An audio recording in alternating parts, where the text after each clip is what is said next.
I'm just saying, Alicia, if I make $95,000 a year, I deserve a 75-inch TV. I deserve the $4,000 leather sectional. And I definitely deserve this new phone. And that, Nick, is exactly why you are 2 missed paychecks away from a total financial crisis. Whoa, harsh. I make good money. Making good money and keeping it are 2 different things. I want you to picture 2 apartments. Same city, same neighborhood, same rent. The first apartment belongs to your $95,000 a year guy.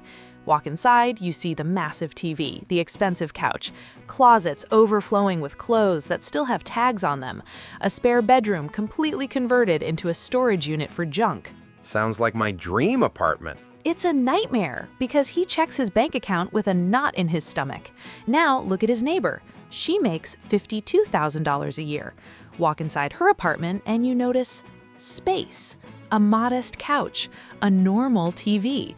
The kitchen only has tools she actually uses. Let me guess, she sleeps on a pile of newspaper? No, Nick, she sleeps perfectly fine because she checks her bank account with calm confidence. She has 18 months of expenses saved and invests 20% of every single paycheck. Same neighborhood, almost half the income, 10 times the financial security. How is that even mathematically possible? The math doesn't math. It's because she mastered minimalist money rules. She understands that owning less doesn't mean living worse, it means living deliberately. Today, we're breaking down the secret of how to always have money regardless of what you earn. Welcome back to the channel, guys. I'm Nick, and this is Alicia. Usually, Nick invests in stupid stuff to look rich, and Alicia invests in actual wealth. Welcome to Nick and Alicia Invests, where we combine behavioral psychology and finance. If you want to master your spending habits, learn how to always have money, and finally figure out how to live better with less, hit that subscribe button. All right, Alicia, lay it on me. What is this $52,000 a year girl's secret? The secret is understanding the hidden costs of stuff. Let me reframe every purchase you will ever make. Everything you own costs you money twice. Twice? No, it doesn't. I go to the store, I swipe my card, I own it. Boom, one time. That purchase price is just the entry fee, Nick. The second cost includes storage, maintenance, mental energy, and opportunity cost, and it's usually higher than the first cost. Give me an example. Space costs money, roughly $30 to $50 per square foot annually in most urban areas. So when Nick invests in a treadmill that just sits there holding dirty laundry, it takes up 20 square feet. That's $600 to $1,000 a year in implicit rent you are paying just to store it. That is the ultimate example of the hidden costs of stuff. Okay, ouch. But what about opportunity cost? Every dollar locked up in physical possessions is a dollar not invested. Let's say you buy a massive $15,000 home gym setup. It sits in your garage. If Alicia invests that same $15,000 in index funds, over 15 years it grows to $50,000 or more. So I didn't just buy a home gym. I bought a home gym instead of future financial freedom. Exactly. Most people are completely blind to the hidden costs of stuff, but minimalists aren't avoiding possessions because they hate nice things. They've just calculated the true cost and decided most things aren't worth it. This is the core of minimalist lifestyle finance. Okay, so how do I actually apply this? What's the first rule? Rule number 1, calculate cost per use. Oh, I do this. If I buy a $400 jacket, it's an investment piece. Only if you wear it. A $200 jacket worn twice costs $100 per wear. A $400 jacket worn 200 times costs $2 per wear. The expensive jacket is actually cheaper. You have to calculate your cost per use to master your spending habits. That $300 kitchen gadget you use twice a year costs you $150 per use. That is an obscenely expensive way to make a smoothie, Nick. Okay, fine, but what about the stuff I already own?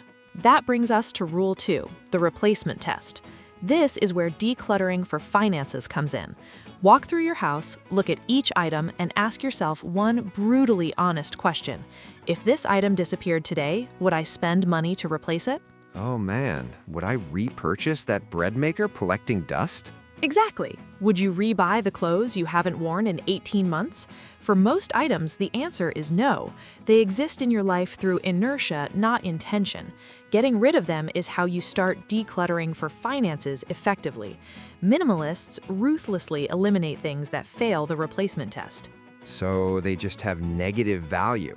Yes, they drain your space and mental energy. Removing that weight creates mental space. The secret to decluttering for finances is being brutally honest about what actually adds value to your life. Okay, but what about my phone? I need the new one. The camera has slightly better contrast. Rule 3. Never upgrade out of boredom. You need to stop upgrading perfectly functional items. It's not boredom, it's technological advancement. It's wealth destruction disguised as progress. You need to stop upgrading. The average person replaces their phone every 2 years while the old one works perfectly. Over 30 years, that pattern costs you $30,000 to $50,000 in unnecessary purchases. Wait, $50,000 just from getting a new phone? Yes, and apply that across your cars, your furniture, your TVs. The lifetime waste easily exceeds $200,000. Boredom is not mechanical failure.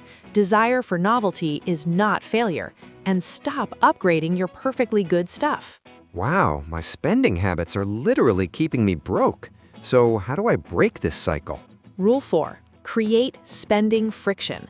Human behavior follows the path of least resistance. You have to design systems that make good decisions automatic. You need to implement 24-hour rule spending. What's 24-hour rule spending? You wait 24 hours before making any non-essential purchase.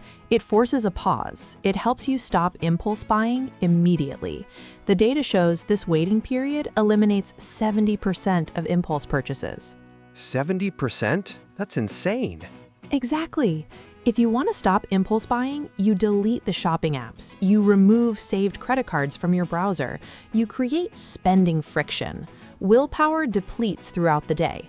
Your environment is constant. Implement 24-hour rule spending to create that spending friction, and you literally can't mess up. The best way to stop impulse buying is to make it annoying to buy things. Okay, I can delete Amazon from my phone. What's next? Rule 5.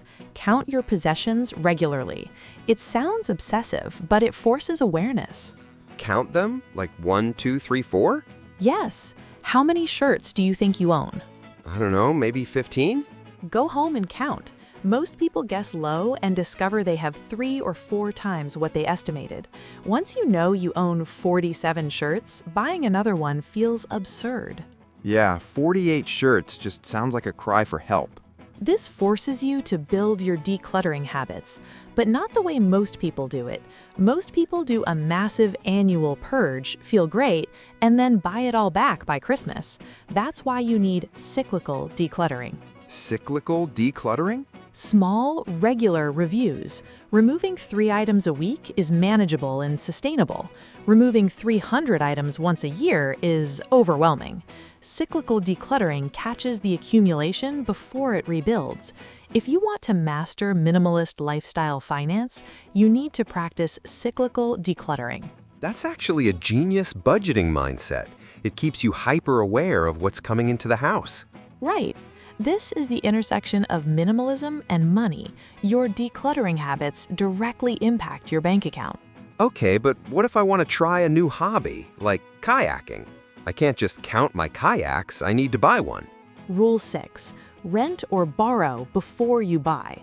Closets across America are museums of abandoned hobbies. Renting tests if your enthusiasm is genuine or temporary. Fair, but if I like it, I buy it. One-time cost. Wrong again. Rule 7. Understand the lifestyle multiplier effect.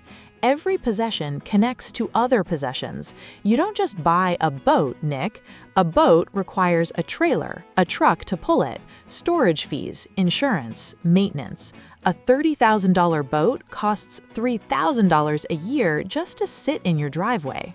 So the boat is basically a financial vampire. Exactly. But when you eliminate these major possessions, you reduce fixed expenses drastically. Selling the boat eliminates the storage, the insurance, the towing. You reduce fixed expenses across the board. The goal is to reduce fixed expenses so you can maximize your financial margin. Financial margin. Sounds like a textbook term. It just means the gap between what you earn and what your life costs to maintain. It's about creating financial margin so you can actually breathe. But isn't the American dream to just keep getting more? Bigger house, faster car? That's the trap, Nick. They suffer from massive lifestyle creep. High earners never define what enough looks like. They hit 100K, they upgrade. They hit 200K, they upgrade again. The new lifestyle becomes normal, so they need another raise just to feel progress. So how do you beat lifestyle creep? Rule 8. Define enough before you start earning. You have to establish a minimalist budgeting framework. Decide what kind of home or car is sufficient and stop moving the goalpost. Avoid the lifestyle creep, people. So if I define enough at $60,000 a year, but I start making $150,000, that $90,000 gap goes straight to your freedom. That is the ultimate budgeting mindset. You are buying freedom, not stuff. Adopt a minimalist budgeting approach and you win the game. Mastering minimalist budgeting gives you options. wow. Which brings us to Rule 9, how we measure wealth. Most people measure wealth by accumulation, houses, cars, visible success. But true wealth is measured by wealth optionality. Wealth optionality. Options. Can you leave a toxic job? Can you take 6 months off for a family emergency? Can you start a business without guaranteed income? If I'm spending everything I make, no, I'm trapped. Exactly. The person earning $200,000 but spending $195,000 has zero wealth optionality. They're chained to their paycheck. But the person earning $80,000 and spending $45,000, they have total freedom because they have a massive financial margin. They used intentional living to create a massive financial margin. Exactly, Nick, you're getting it. This perspective transforms spending decisions. You realize you aren't just exchanging money for an object, you are trading wealth optionality for a possession. You know, when Nick invests his time listening to you, he actually learns something. And when Alicia invests her time teaching you, the whole audience benefits. That's the magic of Nick and Alicia. It really is. I mean, the way you explain minimalist money rules just makes sense. It's because the relationship between minimalism and money is bi-directional. Owning less creates more money, but having more money makes owning less feel natural. Wait, say that again? When your savings account is huge, the urge to buy stuff disappears. You don't need to flex with a fancy watch because your bank account already tells you you're successful. Minimalism and money really are completely connected. That is incredibly deep. Spending temporarily fills an emotional void caused by financial insecurity. But if you build actual financial strength through minimalist lifestyle finance, that compulsion to spend dissolves. So it's a virtuous cycle. You live better with less, which helps you save more, which makes you feel secure, which makes you want to spend even less. Precisely. You end up with less stuff, but way more life. This is the core of intentional living. Mind blown. I literally want to go home right now and throw my bread maker out the window. Donate it, Nick. Don't break a window. Decluttering for finances doesn't mean causing property damage. Good point. So, to summarize for everyone watching, if you want to know how to always have money, you have to realize that your possessions might be owning you. Exactly. Start applying these minimalist money rules today. Use the replacement test. Implement the 24-hour rule. Stop upgrading your perfectly good items. Build those decluttering habits, and remember to focus on true wealth, not just looking rich. Perfect summary. You really are getting the hang of minimalist lifestyle finance. If you guys got value out of this episode of Nick and Alicia, make sure to smash that like button. And when you search for Alicia Invests, make sure to subscribe to the channel. Wait, it's our channel. Subscribe to Nick and Alicia Invests. Just hit subscribe. And if you want to take your intentional living and budgeting mindset to the next level, you have to watch our next video. Oh yeah, in the next one, we are breaking down the psychology of index funds, why boring is profitable. You won't want to miss it. See you there.